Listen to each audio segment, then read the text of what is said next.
ये GK and GS की series, इसमें देखेंगे हम पॉलिटी के 25 पॉइंट्स जो कि रिपीटेडली एग्जाम में आते हैं।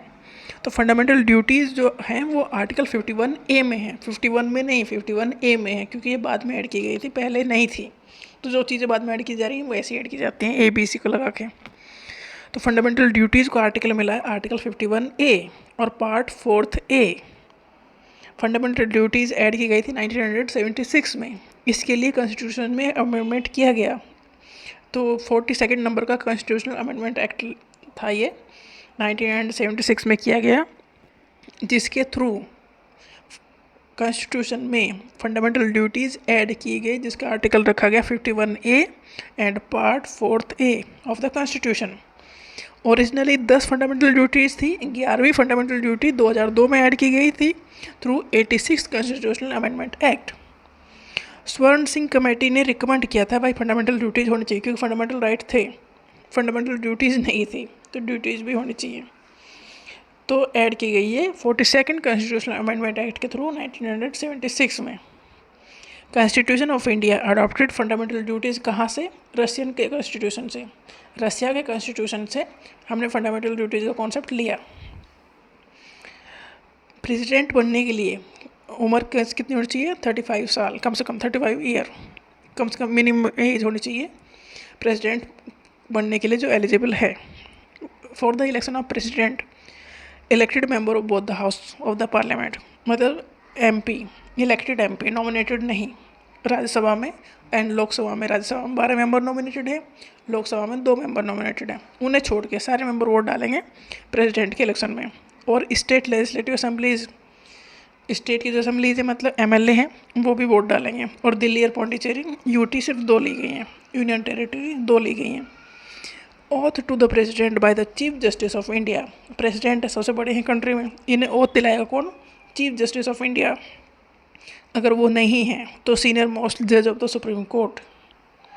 प्रेसिडेंट रिजाइन कर सकते हैं, अगर कुछ वैसी कंडीशन है उन्हें रिजाइन करना पड़ रहा है, तो वो किसे देंगे अपना रेजिग्नेशन लेटर? तो वो अपना रेजिग्नेशन लेटर देंगे वाइस प्रेसिडेंट को। आर्टिकल 61 बताता है अगर प्रेसिडेंट को रिमूव करना पड़े तो उसका प्रोसीजर किस में है? आर्टिकल 61 में, impeachment procedure of the president.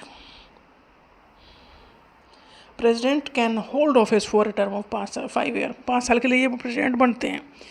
पर जो है प्रेसिडेंट एक बार बन चुका, ऐसा नहीं कि वो दोबारा प्रेसिडेंट के लिए नहीं चुना जा सकता, वो दोबारा प्रेसिडेंट बन सकता है, मतलब री इलेक्ट हो सकता है।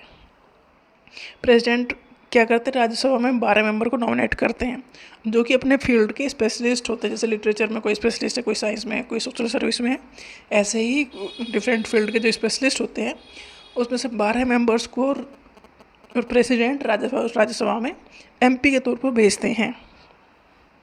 लोकसभा में 2 मेंबर नॉमिनेट करते हैं प्रेसिडेंट, और वो होते हैं एंग्लो इंडियन कम्युनिटी के, मतलब जो ब्रिटिशर्स यहाँ रह गए वो।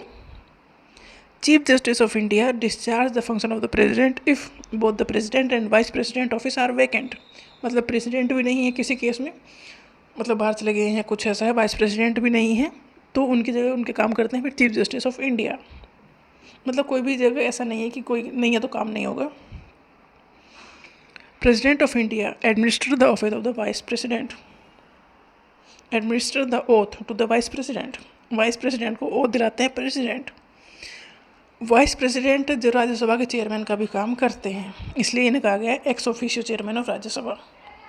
Member of both house of the parliament, जो MP हैं वाइस प्रेसिडेंट के इलेक्शन में बस सिर्फ उनका ही रोल है। इसमें इलेक्टेड भी और नॉमिनेटेड भी, दोनों ही टाइप के MP वाइस प्रेसिडेंट के इलेक्शन में वोट डालते हैं। MLA का कोई रोल नहीं है वाइस प्रेसिडेंट के इलेक्शन में। Vice president can be removed by resolution pass by the Rajya Sabha and by an absolute majority. Vice president को रिमूव करना आसान प्रोसीजर है, एब्सोल्यूट मेजॉरिटी से अगर राज्यसभा में पास हो गया तो वाइस प्रेसिडेंट को रिमूव किया जा सकता है। सुप्रीम कोर्ट डिसाइड करता है dispute related to the election of vice president. President या वाइस प्रेसिडेंट से रिलेटेड कोई डिस्प्यूट हो गया इलेक्शन में तो ये केस सुप्रीम कोर्ट के पास जाता है।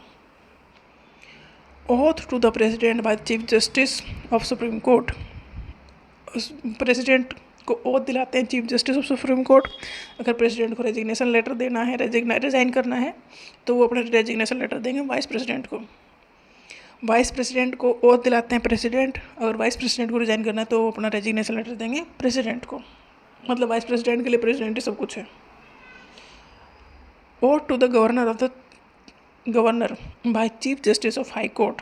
अगर गवर्नर को ओथ दिलानी है तो जिस स्टेट के वो गवर्नर बन रहे हैं उस स्टेट के जो हाई कोर्ट के जो चीफ जस्टिस हैं वो उन्हें ओथ दिलाएंगे। अगर गवर्नर रिजाइन करना चाहते हैं तो प्रेसिडेंट को अपना रेजिग्नेशन लेटर देंगे। चीफ जस्टिस ऑफ इंडिया को वो कौन दिलाएगा? वो डेफिनेटली प्रेसिडेंट दिलाएंगे। अगर इन्हें रिजाइन करना है तो वो भी रेजिग्नेशन लेटर प्रेसिडेंट को ही देंगे।